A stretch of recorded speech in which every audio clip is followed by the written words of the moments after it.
Oke, Assalamualaikum warahmatullahi wabarakatuh. Kita lanjut kuliah HCI kita tentang desain navigasi dan layout. Di sini membahas tentang wireframe, hierarki visual, dan prototype tools ya. Kita lanjut. Kita sudah tahu ya HCI itu apa. Kemudian kita lanjut. Nah, yang paling penting di sini kita sering ngobrolin tentang HCI. Yang paling penting adalah pengalaman pengguna. Jadi semakin sering dia menggunakan software, maka jangan kita buat dia menjadi bingung dengan software kita. Paling tidak kita ngikutin eh, keumuman dari atau kebiasaan dari software-software yang sudah terkenal. Itu cara penggunaannya bagaimana, letak-letaknya supaya tidak membingungkan. Nah, itu ya, satu pengalaman pengguna. Oke, lanjut ya. Dan di sini kita akan membahas tentang navigasi dan layout. Di sini jadi desain navigasi di sini adalah kunci untuk membangun antarmuka yang intuitif dan mudah digunakan ya. Di sini lihat intuitif dan mudah digunakan. Jadi jangan sampai kita membuat software itu tampilannya malah membuat bingung. Jadi orang jadi malas kadang-kadang seperti itu. Nah, dengan memahami cara mengatur elemen-elemen ini, maka diharapkan desain ini dapat menciptakan pengalaman pengguna yang lebih baik, meningkatkan interaksi dan kepuasan pengguna. Ya, sedang wireframe sendiri adalah berfungsi sebagai panduan visual dalam proses desain yang memungkinkan kolaborasi yang efisien antar tim ya. Dengan sketsa awal dari elemen UI, tim dapat dengan cepat mengidentifikasi masalah dan melakukan interaksi sebelum pengembangan lebih lanjut ya. Lanjut, jadi apa sih desain itu ya? Desain itu adalah sesuatu yang ingin kita rancang terlebih dahulu. Jadi rancangannya seperti apa itu adalah desain kita. Sebelum diimplementasikan kita desain dulu itu adalah sebuah desain ya. Ingat, jadi di sini ada kata kunci intuitif dan mudah digunakan. Jadi jangan sampai membuat software yang lebih sulit digunakan malah membuat bingung, jangan ya. Nah, di sini sebetulnya ada hanya beberapa bagian yang perlu kita ketahui dalam kuliah hari ini. Yang pertama adalah jenis-jenis navigasi ya. Navigasi yang berbeda di sini ada navigasi linear, hierarkis, dan global. Jadi kalau navigasi linear ini mengharuskan pengguna mengikuti urutan ya. Jadi ada sequence-nya, ada urutannya, jadi tidak bisa loncat seenak-enaknya sendiri ya. Contoh misalnya wizard penginstalan. Jadi Anda tentu sudah sering ya menginstal software. Di situ kan nggak mungkin loncat-loncat. Anda kepengen langsung ke bagian akhir atau Anda langsung ke awal kan nggak. Tapi harus runut gitu ya. Kemudian kalau hierarkis dia bisa namanya bisa memilih ya. Bisa memilih sehingga apa namanya pilihannya lebih banyak ya. Kemudian navigasi global ini eh, kayak semacam dashboard gitu ya. Jadi keseluruhannya hampir mirip-mirip gitu. Jadi Anda pergi kemanapun akan muncul hampir sama. Tampilannya itu adalah navigasi global. Karena bersifat global, jadi semuanya akan terlihat dalam tanda petik mirip gitu ya.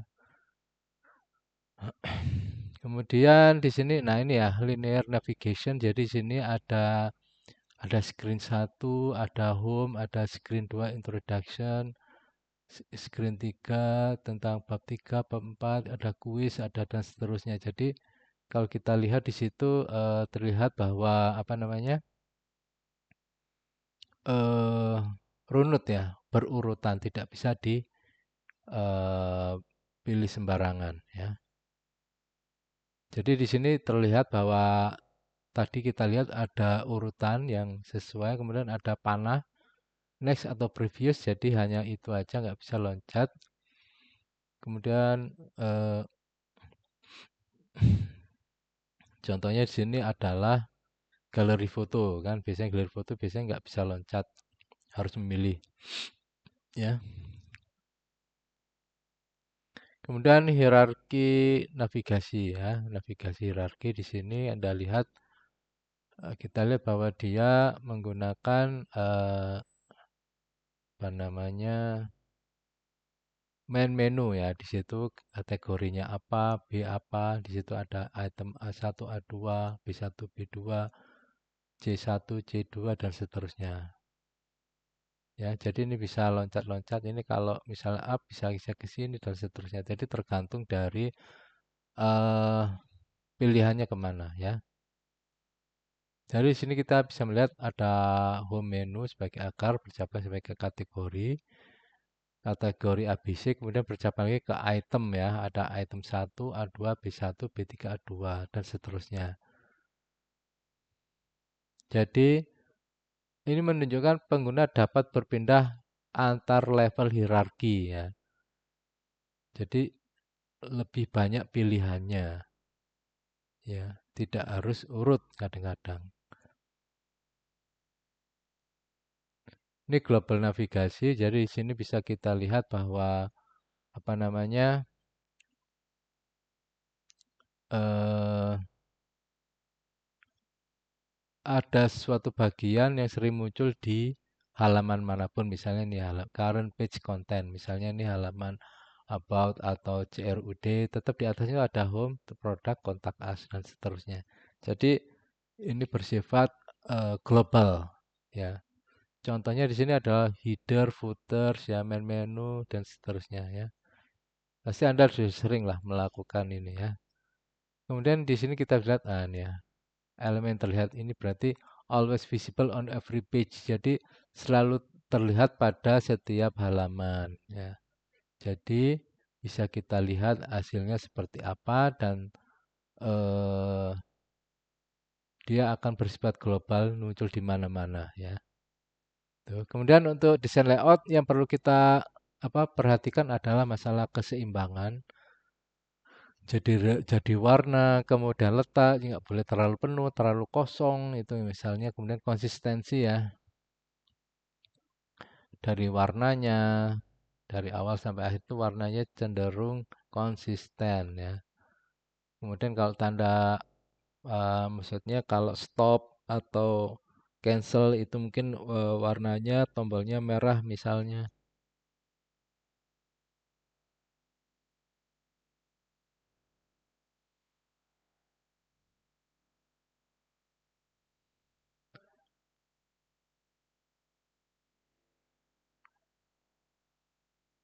Kemudian ada kesederhanaan di sini. Maksud sederhana di sini bukan berarti dia itu asal-asalan, tapi yang penting adalah mudah dipahami, kemudian nggak terlalu banyak elemen-elemen, jadi nggak terlalu penuh gitu, jadi tambah bingung. Jadi kesederhanaan ya di situ. Kemudian responsif ya. Jadi kalau dia itu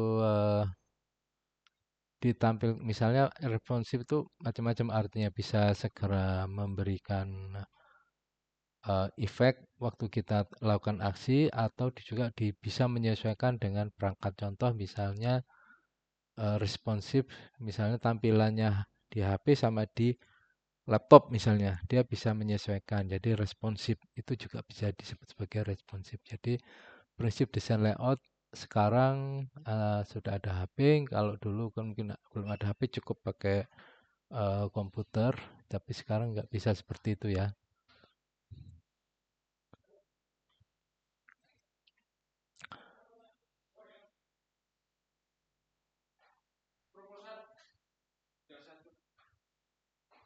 Kemudian di sini ada contoh desain yang baik dan buruk.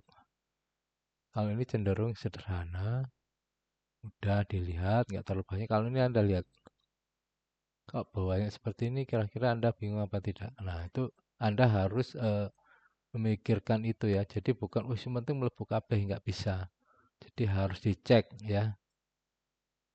Kemudian di sini ada wireframe dalam desain. Ya, jadi wireframe ini adalah representasi visual. Jadi kayak tampilannya itu nggak harus di digital dulu, bisa pakai apa namanya, pakai sketsa dulu. Nah ini adalah wireframe. Jadi tampilan fisiknya bisa kelihatan seperti apa ya, tampilan visualnya. Ya, tingkatan wireframe ini ada low fidelity, mid fidelity, sama high fidelity. Kalau low fidelity ini sketsa basic ya. Kemudian fokus pada struktur yang detail ya. Jadi ini untuk misalnya, oh ini kurang, ini coretan apa nih yang perlu kita perlu tambahin. Nah, ini adalah low fidelity. Kalau mid fidelity sudah semakin baik tampilannya, visualnya, cuma apa namanya, sudah ada keseimbangan antar detail dan fungsional ya. Kalau high fidelity ini sudah mendekati ke final product. Jadi kalau mock-up-nya tampilannya kayak apa ya, hasilnya itu adalah high fidelity. Nah, ini contoh dari low fidelity wireframe. Di sini kita lihat ada beberapa di situ Anda lihat ya tampilan sketsa. Jadi cukup ditulis seperti itu aja sudah bisa ya. Jadi nggak harus bagus gitu. Itu ya boleh lah, tapi nggak harus karena kita yang penting adalah fungsi utamanya apa sih, tampilan supaya eye catchingnya atau supaya menarik perhatian itu harus gimana. Ya, di sini masih tanda X, X, X, X, X di situ ya. Ada home search sama profile, ada title-nya, terus ada searching-nya, ada home, kemudian ada search, ada apa namanya, favorites ya, kemudian user dan seterusnya. Jadi di sini kita bisa lihat header terdiri dari app tiles, icon menu, kemudian icon pencarian ya di situ. Navigasi utamanya ada home, search, profile ya. Area konten ada sebuah kotak besar dengan X di dalamnya menunjukkan placeholder untuk gambar atau media. Dan beberapa garis bergelombang sebagai placeholder untuk teks ya. Jadi kalau kita lihat di sini untuk gambar, sini yang bergelombang ini adalah teks, teks, teks, teks, teks. Jadi itu ya. Kemudian di sini konsepnya seperti itu ya. Jadi eh, cukuplah dibuat sebagai apa namanya sketsa. Jadi paling tidak kita udah tahu tampilannya kayak apa ya nanti. Nah, ini letak-letaknya kita udah tahu tak, meskipun kita belum detail ya. Paling nggak seperti inilah gitu ya. Supaya bisa memberikan gambaran kepada tim di awal. Kemudian untuk mid fidelity. Nah, ini sudah kelihatan bentuknya lebih bagus ya, lebih diolah secara digital. Yang tadi X besar udah diisi dengan kamera misalnya foto, atau mau foto sendiri, atau kita ambil dari apa namanya, dari data yang ada dari hard disk atau dari penyimpanan diambil, lalu kita bisa menampilkannya di sini ya.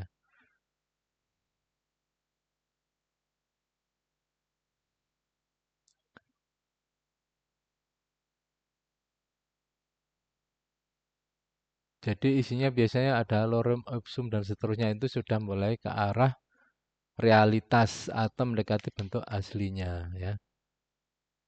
Nah, ini seperti ini. Kalau yang terakhir adalah high fidelity. Seperti kita tahu, high fidelity semakin lama semakin real mendekati bentuk aslinya. Ya, kalau tampilannya di HP seperti itu, maka warnanya semuanya dibuat semirip mungkin. Tapi dia ingat dia masih sebagai desain ya, belum bisa dipakai. Jadi hanya sebagai desain. Kemudian komponen utama dari sebuah wireframe adalah header ya, ada menu, ada konten dan footer ya. Jadi informasi yang ingin ditampilkan apa sih? Teks saja, gambar atau video yang relevan. Nah, itu misalnya footer ya, misalnya hak cipta, tautan kebijakan, privasi dan kontak misalnya. Jadi sebetulnya ini semuanya bisa dilakukan ya. Tergantung kita kepingin caranya mudah, cari yang mudah atau yang sulit ya. Jadi sebetulnya kalau kita lihat dari awal untuk penggunaan apa namanya desain layout ini sebetulnya bisa menggunakan sketsa biasa saja, yang penting mewakili, ini maunya gimana ini kan gitu. Nanti baru di brainstorming diselesaikan dalam tim tersebut. Manfaat wireframe jadi sini ya. Nah ini, kalau kita rapat di sini atau di sini waktu kita bahas desain ya, kita biasanya, oh ini kurang ini tempel ini. Ya bisa pakai gambar seperti itu atau bagaimana. Oh, ini terlalu banyak teksnya nih, saya nggak suka. Ini harusnya banyak gambarnya supaya dari gambar sudah mewakili apa namanya, fungsional dari sebuah gambar itu apa. Misalnya gambar disket, oh ini untuk nyimpen. Nah, gambar arsip terbuka berarti open dan seterusnya ya. Kalau tanda disket berarti nyimpan dan seterusnya. Jadi bisa dilihat seperti itu. Jadi untuk mempercepat iterasi desain. Jadi yang biasanya kita menunda-nunda ya. Kenapa kok kadang-kadang lambat? Karena kita nggak segera memulai untuk bentuknya seperti apa. Padahal nanti juga ujung-ujungnya direvisi. Tapi tetap harus memiliki kemauan dan keberanian untuk melangkah ke tahap berikutnya ya. Jadi yang paling penting ya adalah satu, menentukan fokus pengguna. Ya, pengguna Anda siapa? Ya, apakah mereka paham? Memang yang jadi masalah itu biasanya adalah bagaimana mengkomunikasikan atau menjembatani antara orang yang tidak tahu menjadi tahu. Itu yang paling berarti kita membuat itu sekalian itu ngajarin orang-orang untuk mencoba software kita, nggak terlalu jauh misalnya. Kalau terlalu jauh ya bingung banget, jangan sampai lah ya. Jadi usahakan mengikuti user experience dari yang sudah ada ya.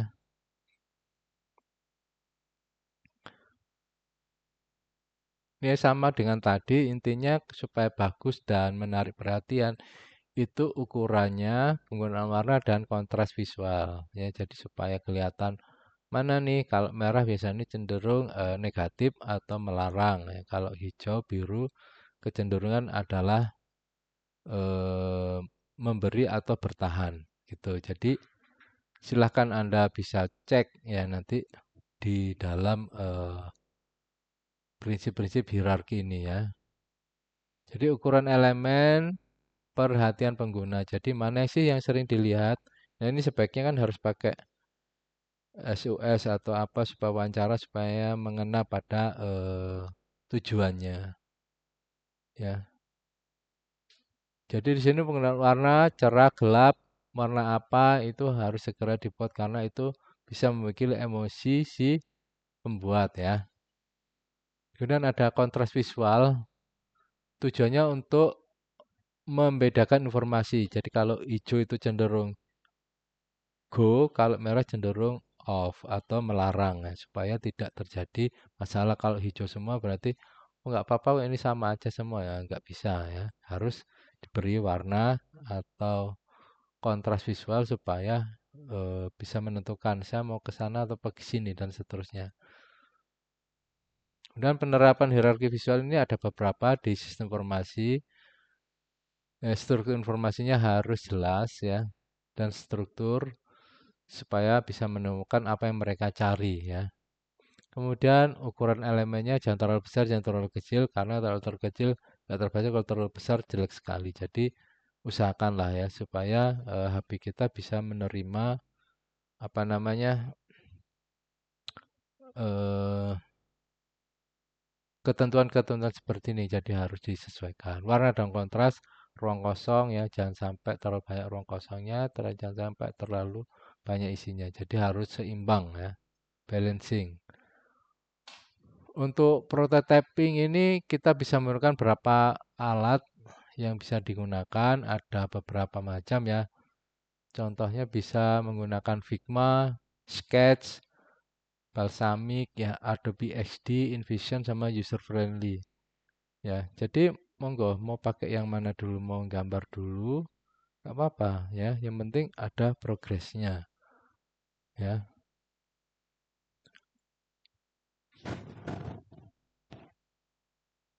Jadi bisa ditelusuri ya. Anda mau pakai apa? Biasanya kalau saya dulu pakainya Figma sama Adobe XD. Jadi Itu yang dipakai untuk prototyping ya. Jadi Anda harus belajar menggunakan Figma atau Adobe XD. Ya. Jadi keunggulan ini prototyping tools ini adalah terutama nomor satu adalah mempercepat proses desain ya. Jadi prototyping tools ini dirancang untuk memudahkan pengguna, bukan untuk menyulitkan pengguna. Jadi jangan sampai eh, gayanya, tampilannya berbeda antara kita dengan yang sudah ada. Jadi kalau terlalu jauh maka mereka akan merasa kesulitan ya. Kemudian fitur kolaborasi di sini dengan adanya ini prototyping ini kita bisa berkolaborasi.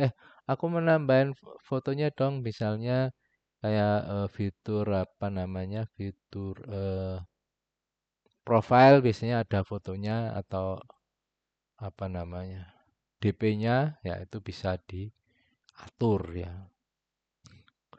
Kemudian integrasi ya, prototype tools mendukung integrasi dengan perangkat lunak lain, jadi nggak harus itu saja, malah lebih bagus kalau seperti itu. Jadi kita bisa fleksibel menggunakan peralatan atau tools prototyping yang akan digunakan ya. Jadi di sini kita bisa melihat bahwa konsep HCI ini sudah